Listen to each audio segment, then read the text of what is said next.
Commander Jack Overkill Thompson stood at parade rest, trying not to smirk as the blue-skinned alien instructor circled him like a disapproving art critic at a kindergarten finger-painting exhibition. The alien's designation was something that sounded like a modem having a stroke, but everyone just called him Lieutenant Zextra. Jack had been in enough war zones to spot superiority complexes from a mile away, and this guy was practically radiating them. So Zextra said, his translator making his voice sound like Morgan Freeman with a head cold, "You are the renowned Earth instructor. The one they call Navy SEAL." He pronounced it like Navy SEAL as if describing a wet circus performer. "That's correct," Lieutenant Jack replied, maintaining his position. The massive training facility around them hummed with advanced technology that made the Pentagon look like a prehistoric cave. Holographic targets flickered in and out of existence, anti-gravity training pods floated serenely overhead, and somewhere in the distance, what sounded like a quantum physics exam was being conducted in interpretive dance. "Fascinating," Zextra continued, clearly meaning the opposite. "And you've been sent here too. What was it again?" "Ah yes, share your species combat expertise." The alien's secondary breathing holes whistled what was probably a laugh.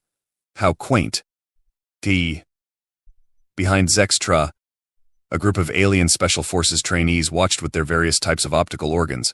Some had traditional eyes, others had compound lenses, and one guy in the back appeared to be sensing the world through what looked like disco balls mounted on stalks. They were the best of the best from across the galaxy, and they were all thinking the same thing: what could this primitive Earthling possibly teach them? Jack's backup, Corporal Max Murphy Rodriguez, stood nearby, looking like he was trying very hard not to point out that humans had once used a stick tied to a rock as cutting-edge military technology, and now they were standing in a space station. If that wasn't progress, what was?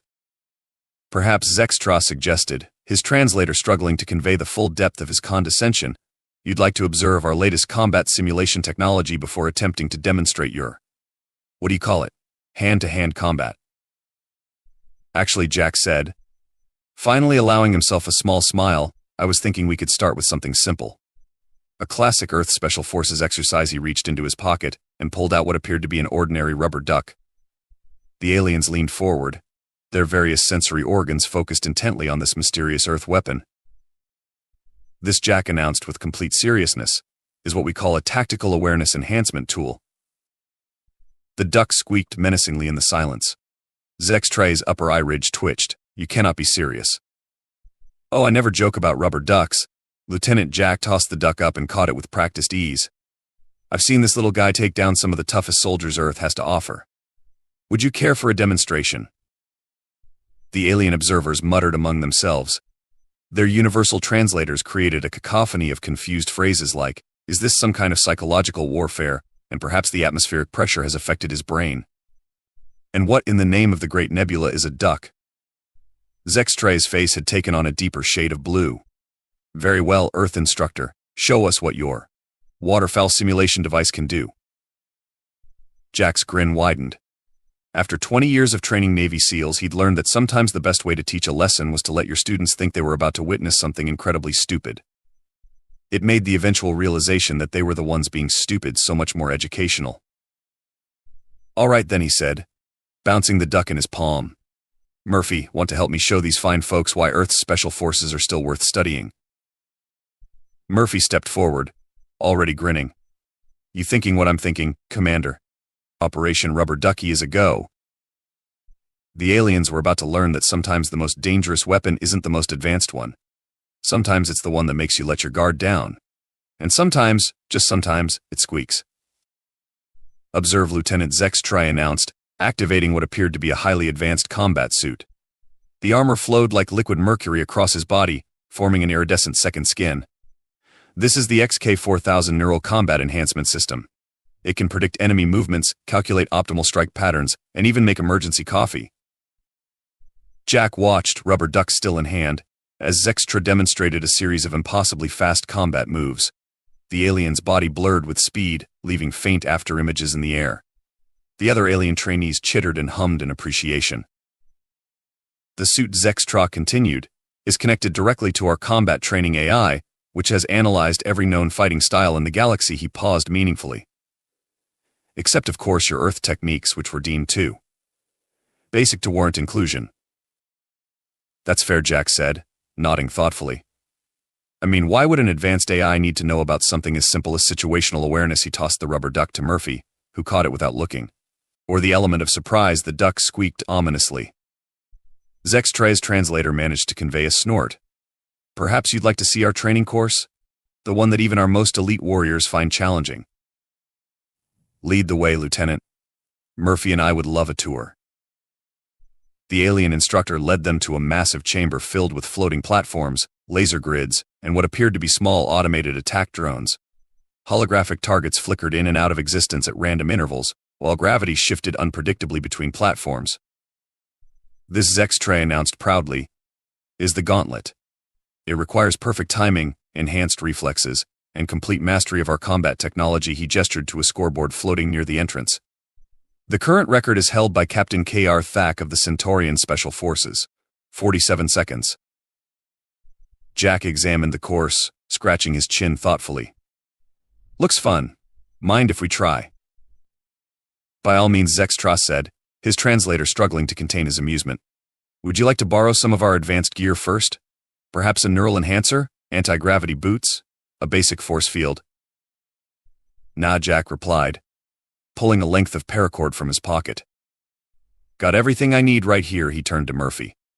Ready to show them why humans still use old-school training methods. Murphy was already tying the rubber duck to the paracord. You thinking what I'm thinking, Commander? Operation Duck Hunt is a go. What followed would later be described in the facility's official report as a concerning display of primitive ingenuity. Jack and Murphy treated the high-tech obstacle course like a playground, using the rubber duck as a makeshift grappling hook, a distraction device, and at one point a surprisingly effective projectile weapon. The duck's squeaks echoed through the chamber as it bounced off force fields, confused sensor arrays, and occasionally bounced off the heads of hovering training drones. Each squeak seemed to mock the very concept of advanced technology.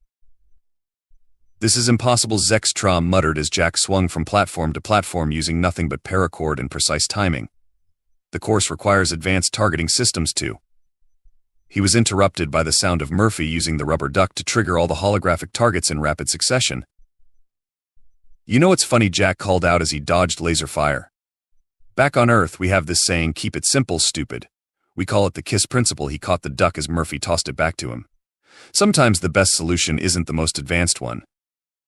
The alien observers watched in stunned silence as the two humans completed the course in 38 seconds, using nothing but a rubber duck, some paracord, and what one alien later described as disturbing levels of creative problem-solving. Zextray's face had turned from blue to something approaching periwinkle. But the quantum targeting matrix. The neural interface requirements. Tell you what, Jack said, collecting the slightly singed rubber duck. Why don't we move on to the next demonstration? I'd love to show you guys something we call improvised tactics, he smiled. Unless you think that might be too primitive for your advanced training program. One of the alien trainees in the back, the one with the disco ball eyes, raised an appendage. Lieutenant Zextra, permission to request instruction in primitive Earth tactics. Zextray's translator made a sound like a computer trying to process a divide by zero error. The rubber duck squeaked triumphantly. The first rule of Special Forces training, Jack announced to the now attentive alien audience, is to expect the unexpected. He held up the rubber duck. The second rule is that anything can be a training tool if you're creative enough. The alien with the disco ball eyes, who had introduced himself as Clicks, was taking detailed notes on what appeared to be a quantum tablet. Query is the aquatic simulation device's squeaking mechanism integral to its tactical application. The duck's not actually the point, Murphy explained, trying not to laugh. It's about learning to use whatever you have available. Could be a duck, could be a rock, could be Lieutenant Zextra's precious XK-4000 suit, Jack interrupted, grinning as the alien instructor's secondary breathing holes flared in alarm. Which, by the way, has been deactivated for the last 10 minutes. Zextra looked down at his combat suit, which had indeed powered down without him noticing. Impossible. The neural interface. Got confused when Murphy's duck kept setting off conflicting sensor readings, Jack finished. Like I said, expect the unexpected. The alien trainees murmured amongst themselves, their universal translators creating a buzz of impressed comments and theoretical discussions about the tactical applications of Earth waterfowl. Very well, Zextra said stiffly, his translator barely managing to contain his wounded pride. Perhaps we should proceed with the combat simulation? The one designed to test actual military skills. Jack nodded. Sounds good. What's the scenario? The training chamber's holographic projectors hummed to life, creating a complex three-dimensional battlefield. Floating debris, atmospheric distortions, and what appeared to be space-time anomalies filled the room. Standard extraction mission, Zextra explained, his composure somewhat restored. A high-value target must be rescued from a hostile environment while dealing with multiple threat vectors and temporal distortions. Cool, Jack said. Mind if we do it Earth-style?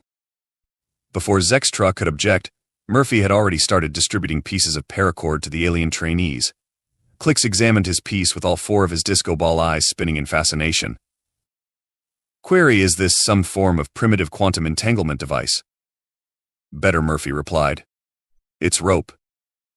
What followed was a crash course in human special forces tactics that left the alien observers questioning everything they thought they knew about combat. Jack and Murphy demonstrated how to use basic tools and terrain features to overcome supposedly superior technology.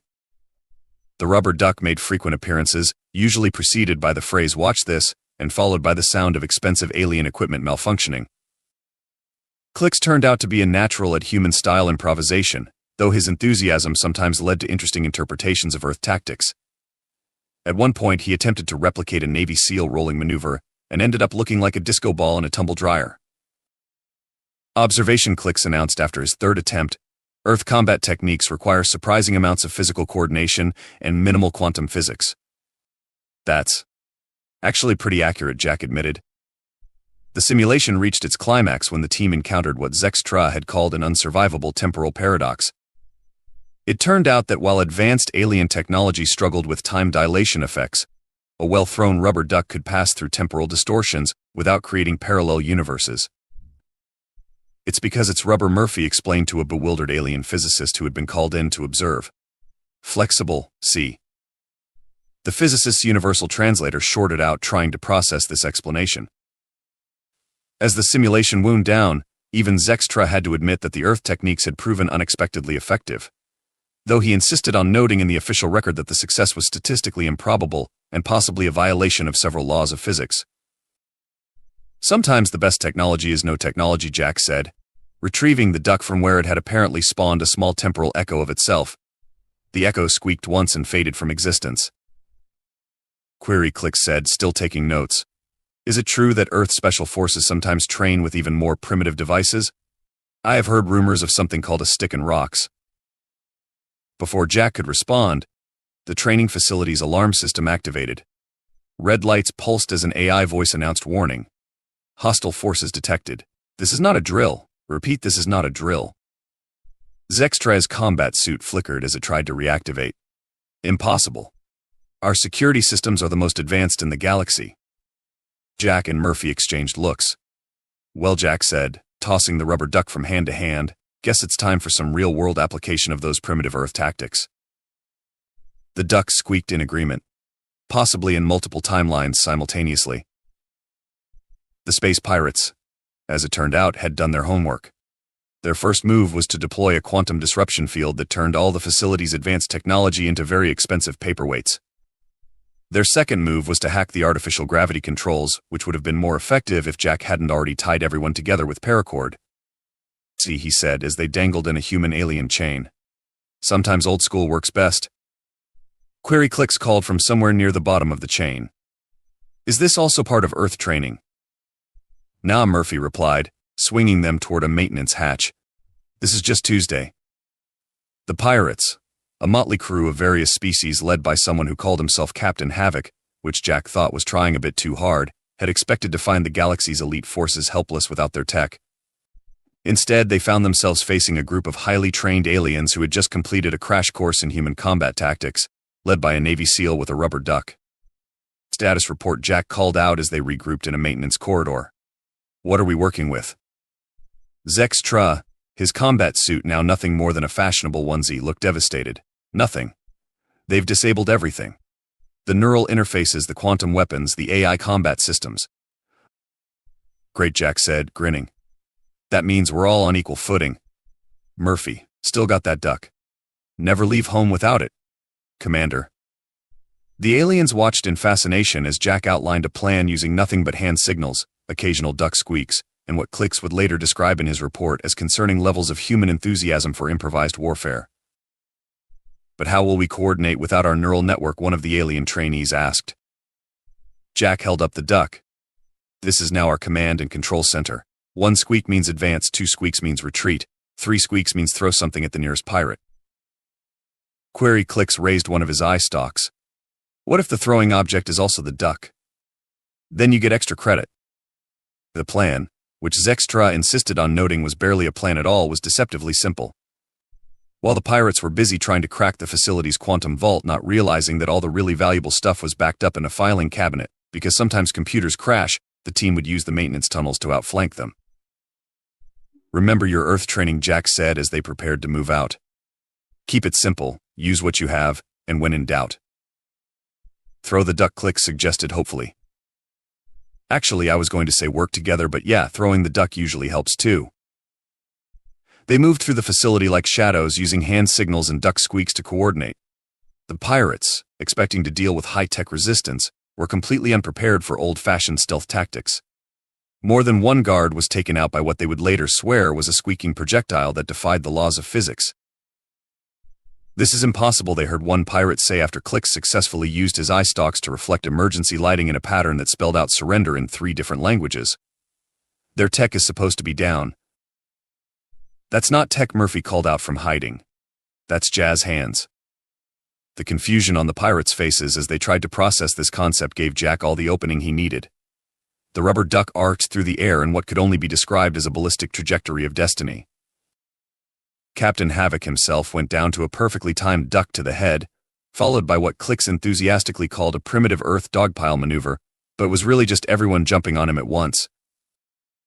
"I don't understand," the pirate captain muttered as they secured him with paracord. "Our intel said this facility had the most advanced defense systems in the galaxy." "Oh, it does," Jack said, retrieving the duck. "But sometimes the best defense isn't the most advanced one." He squeezed the duck, which somehow managed to squeak smugly.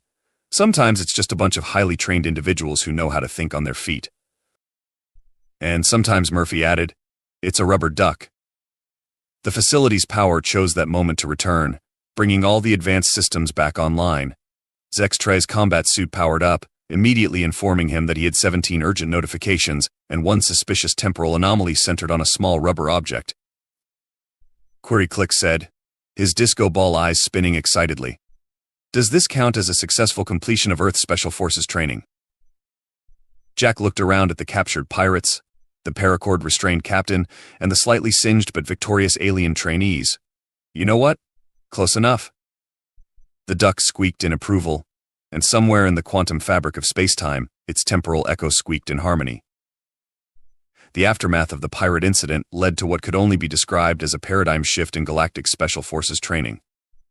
Zextra, still trying to process how his elite trainees had defeated a crew of heavily armed pirates using nothing but rope and a squeaky toy, called an emergency meeting of the facility's training council.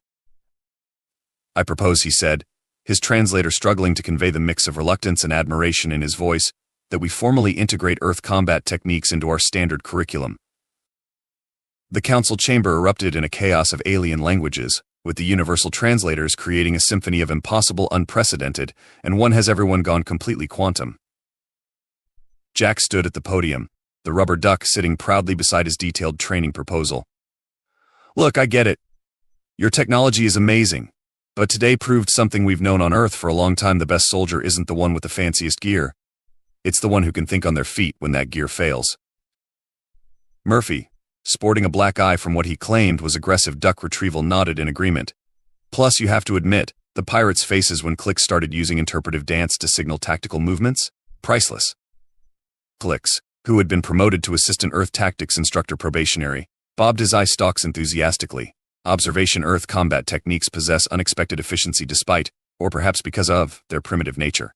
Also, rubber ducks are surprisingly aerodynamic.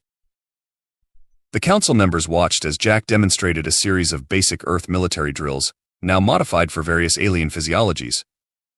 The sight of a 20-armed Centaurian attempting to do jumping jacks while maintaining a proper grip on a rubber duck would have been funny if it hadn't been so surprisingly effective. "The key," Jack explained, "is adaptability. Your tech is great, but it's designed to work in specific ways. Humans? We specialize in making things work in ways they were never meant to.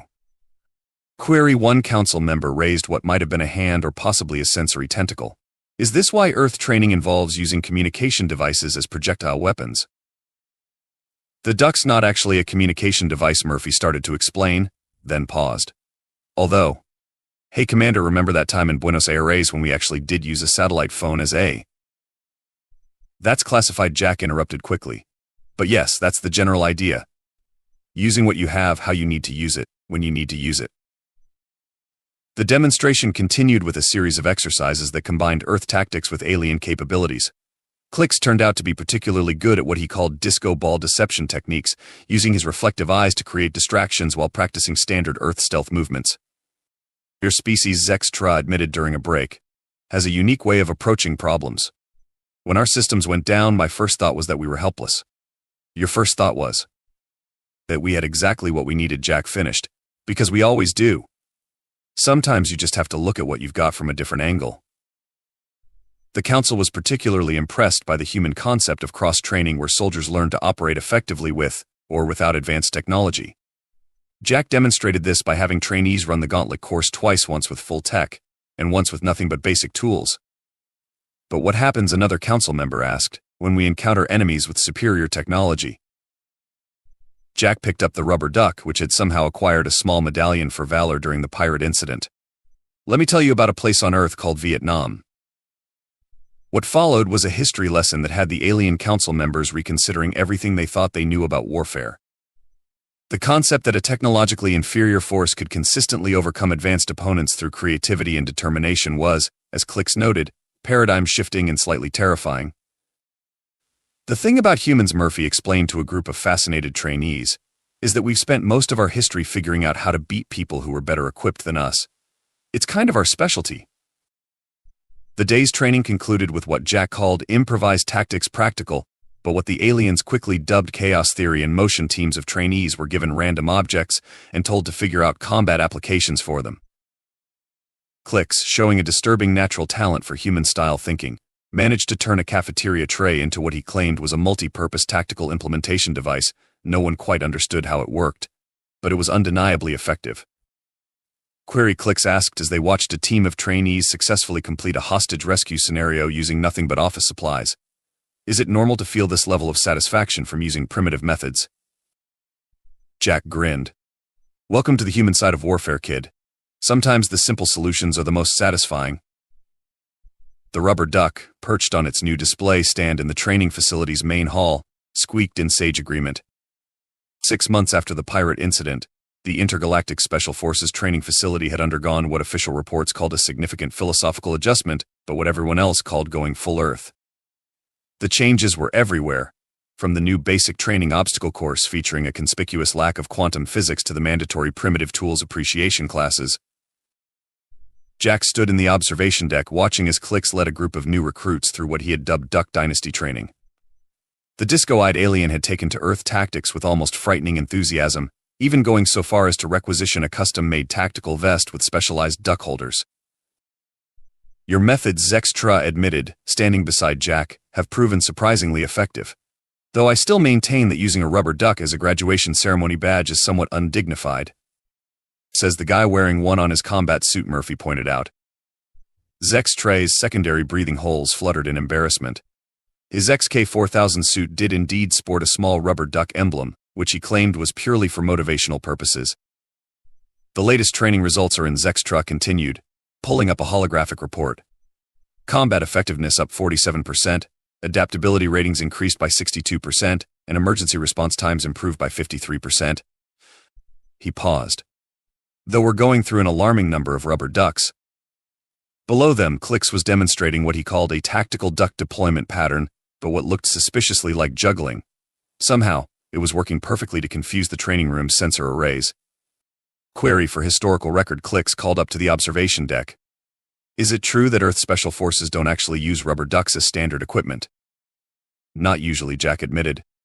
But after today's demonstration, they might start. The facility had become something of a legend in military circles.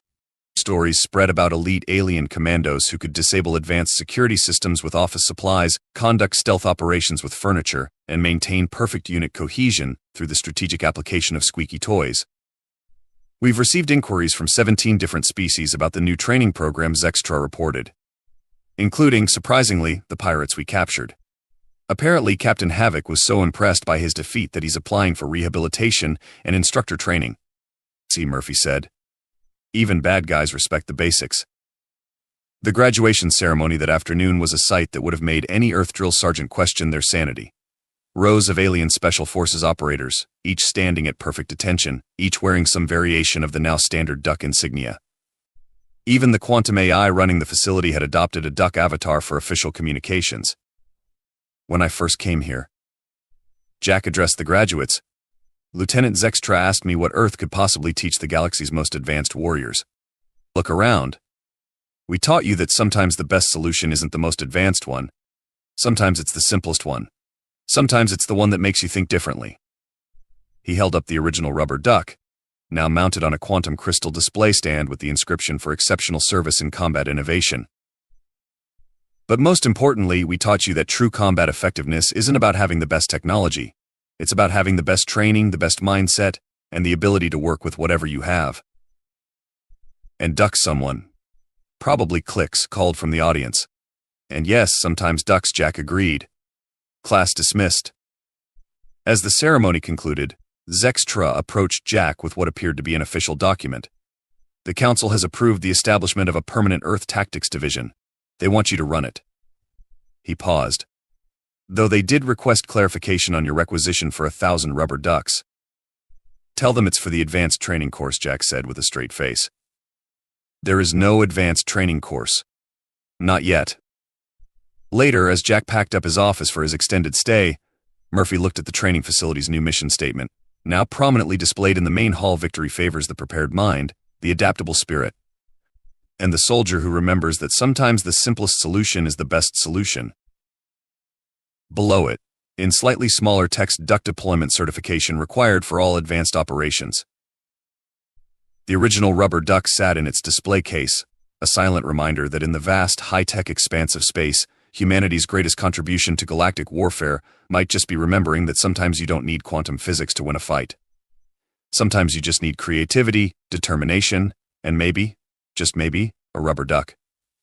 Somewhere in the facility, a temporal echo squeaked one last time in agreement,